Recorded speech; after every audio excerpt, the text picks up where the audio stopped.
Level 1. Dependence. Every complex journey begins in the same place. It's a world built by others, and for a time, we are just visitors. Think of a child learning the shape of their world through the words and rules of their parents. Or a new employee, handed a manual that outlines every procedure, every protocol. The instructions are clear because they have to be. Your success, even your survival, depends on following them without question. At this level, the primary driver is external. Your actions are reactions. You are given a map, and your only job is to stay on the road. The system provides safety, structure, and a simple definition of what is right and wrong. You absorb information, you don't produce it. You execute commands, you don't invent them. It is a necessary stage of pure input, where you learn the basic language of the world you've just entered. This framework is stable. It's predictable. For many, it's even comfortable. The rules provide a shelter from the chaos of pure possibility. But the shelter has walls. And eventually, you start to notice the things the map doesn't show. You begin to feel the constraints of the road you were told to follow. What happens when the world outside the manual becomes more interesting, or more important, than the world within it? Level 2. Solvency. The paycheck arrives, the bills are paid, and there's still money left over. This is stability. But it isn't strength. Strength is a different calculation entirely, one that looks beyond the monthly cycle. This is the question of solvency. Imagine drawing two columns on a piece of paper. On one side, you list everything you own that has value: your home, your car, your savings, your investment. These are your assets. On the other side, you list everything you owe: the mortgage on that home, the loan on that car, your student debt, any credit card balances. These are your liabilities. Solvency is determined by the simple math of subtracting your liabilities from your asset. The result is your net worth. A positive number means you are solvent. It means if you were forced to liquidate everything tomorrow, you could pay off every single debt and still have something left. A negative number means you are insolvent. It is a fragile state where your debts are larger than your possession. This isn't about feeling rich. It's a fundamental measure of your financial resilience, your ability to withstand a major economic shock. It is the true foundation upon which wealth is built. Achieving solvency means you've built something that can stand on its own. But a positive number is just a single snapshot in time, a static photograph of your financial health on one particular day. The real challenge, and the next level of the game, is figuring out how to make that number grow consistently over time. Level 3. Stability. The frantic scramble is over. For the first time, there is an opportunity to breathe. This isn't just about surviving the day or the week, it's about building a system that can withstand the month, the season, the year. Focus shifts from finding the next meal to building the granary. It is the difference between patching a leaky roof during a storm and engineering a structure designed to keep the rain out entirely. Here, predictability becomes the most valuable currency. Supply chains are established. Rules are codified, not made up on the fly. Processes are standardized so that success can be repeated, not just stumbled upon by chance.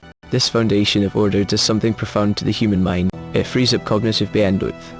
The constant, low-level hum of anxiety about immediate threats begins to fade. People can think beyond the next crisis. This newfound mental space allows for long-term planning, for specialization, for asking questions that aren't about life or death.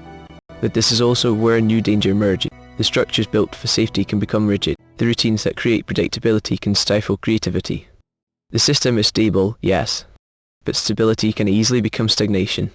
The greatest challenge of this level isn't surviving a crisis, but deciding what to build in its absence. Level 4. Debt freedom. For years, the cycle is the same. The statement arrives, you pay the minimum, and the balance barely moves. It is a carefully designed treadmill, built to extract the maximum amount of interest over the longest possible time. Breaking this cycle requires a fundamental shift. It is no longer about managing debt, it is about systematically destroying it. This is the heart of debt freedom. Two primary strategies dominate this fight. The first is pure logic, the debt avalanche. You list your debts by interest rate and attack the highest one first, while making minimum payments on the rest. It is the most efficient path, saving you the most money in the long run. The second strategy is about psychology, the debt snowball. You list your debts by balance, smallest to largest, and attack the smallest one first. Paying off that first debt, regardless of its interest rate, provides a powerful mental boost. That victory creates momentum, which you then roll into the next smallest debt. Whichever path is chosen, the process is one of intense focus. Every extra dollar is redirected. Small sacrifices are made not out of restriction, but for a clear purpose. And then it happens. You make the final payment on a loan. That account balance hits zero. The freed up cash flow from that payment is now a new weapon, ready to be aimed. The only question is which debt falls next. Level 5. Flexibility. The history of failed ventures is littered with immaculate plans. The 5-year roadmaps, The detailed market forecasts, the confident projections, all perfectly logical, and all disastrously wrong. The common mistake is to think the solution is a better plan, a more detailed forecast, a more robust plan B. This is a fundamental misunderstanding of the problem. True mastery of a chaotic environment isn't about predicting the storm. It is about building a system that feeds on it. Lower levels of adaptability focus on weathering disruption. You might pivot your strategy or find a new market when forced. This is reactive. Level 5 is something else entirely. It tests the intentional design of a system with no single point of failure and no fixed identity. Think of it like this. A rigid skyscraper is built to resist an earthquake. A flexible one is designed to sway with it. But a level 5 system is more like a city built from modular blocks. When the ground shakes, the blocks just rearrange themselves into a new, stable configuration. The disruption itself creates the next viable structure. This approach makes the very idea of a long-term plan almost obsolete. The goal shifts from executing a single, brilliant strategy to building an engine for constant, low-cost experimentation. The organization's primary product is no longer a thing or a service. Its product is its own evolution. This creates a radical new question for any strategist or leader. When your system is designed to thrive on the unexpected, your biggest risk isn't failure. It's a future that's too predictable. Level 6, coasting. After the frantic climb, this is the plateau. The hard part is over. The system is built, the market is captured, and the competition is a distant speck in the rearview mirror. For the first time in years, the pressure is off. Meetings are calmer. The all-night sessions fueled by caffeine and ambition are replaced by predictable 9 to 5. This is the reward for all that effort, a period of stability, of well-earned rest. But stability has a deceptive twin, stagnation. The decision to coast is never made in a boardroom. It has an unspoken agreement, a collective exhale. The drive to innovate is replaced by the directive to optimize. Why risk a bold new feature when a minor tweak can produce a small, reliable bump in engagement? Why chase a new market when the current one is so profitable? The focus shifts from building the future to defending the present. The organization becomes a museum of its own success. The walls are decorated with early press clippings and awards from a previous era. The company S story, once a tale of daring insurgency, is now recited like ancient folklore. On the surface, everything appears healthy, revenue is strong, and market share is stable, but these are lagging indicators. They measure the momentum of past achievements, not the creation of future value. The ship is still moving forward, but its engines have been cut. Nobody notices that the speed is slowly, imperceptibly, dropping. The most dangerous part of coasting is that it feels like winning. There is no alarm bell, no crisis memo. While you're admiring the view from the top, you don't see the new climber scaling a different, steeper path. Level 7, financial independence. Here, the entire game changes. For all the previous levels, the objective was clear. Earn more, save more, invest smarter. Your net worth was the scoreboard. But at level 7, that scoreboard vanishes. This is financial independence. Yes, the moment your assets finally work for you, generating enough income to cover your life, with or without a paycheck. The hum of the market, the rent checks, the automated transfers, this is the new sound of your salary. It arrives whether you are at a desk, on a mountain, or learning a new skill. The psychological shift is seismic. The mandatory link between your time and your survival is severed. Suddenly, work becomes a choice, not a requirement. Many who reach this stage don't stop working. They just start working differently. The architect can now design a public park instead of another corporate high-rise. The software engineer can contribute to an open source project they believe in. The pressure to optimize for income is replaced by the freedom to optimize for purpose. This new reality can be exhilarating. It can also be deeply disorienting. For decades, the journey was defined by a clear financial target. Every major decision was measured against its ability to get you closer to that number. The structure that the pursuit of money provided is now gone. The endless race for more no longer drives your day. You have acquired the ultimate luxury, a life without financial constraint. But with that acquisition comes a new, unavoidable responsibility, deciding what that life is actually for. Level 8, abundance. For most of human history, society was an engine fueled by scarcity.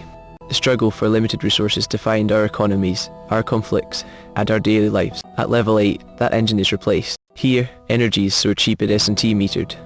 Matter itself is a programmable resource, manipulated by automated systems that can construct nearly any object on demand.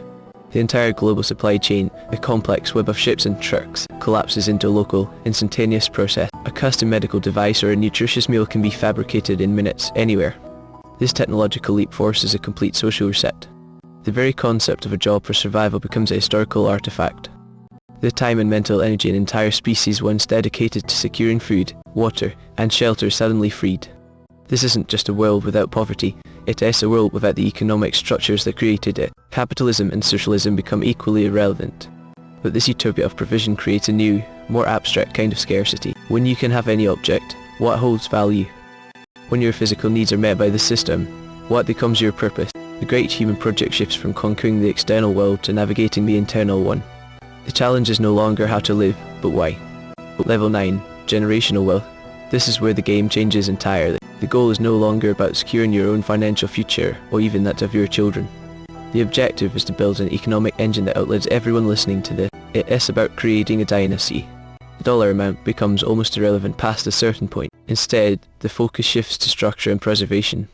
We're talking about sophisticated trusts, family offices that function like private investment banks, and philanthropic foundations that shape public life. These aren't just containers for money, they are carefully designed systems meant to grow capital across a century or more.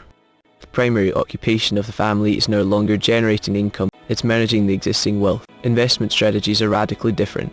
They don't chase volatile stock. They acquire assets that are tangible and inflation-proof, landmark real estate, controlling stakes in private companies, even natural resources like timberland and water right. The timescale isn't quarters or years, it's decades. But the biggest challenge isn't financial. It is human. The education of an heir starts at birth, focusing not on luxury, but on duty. How do you prepare them to be stewards, not spendthrifts? How do you instill ambition when work is optional? Every decision is weighed against a simple, terrifying question. Will this strengthen the legacy? Or will it be the first crack in the foundation? Defining your number. How many people do you truly know? Not followers, not contacts in a phone, but the people who make up your world. In the early 1990s, British anthropologist Robin Dunbar proposed that this isn't an infinite figure. He believed there was a specific, cognitive limit, a number. His research didn't start with humans, but with primates. Dunbar noticed a clear pattern connecting the size of a primate's neocortex, the brain's hub for conscious thought and language, to the size of its social group. A bigger neocortex meant a bigger troop. It seemed there was a processing limit on how many relationships an individual could meaningfully maintain. Dunbar took this observation and applied it to us. Based on the size of the human neocortex, he calculated our number, 150.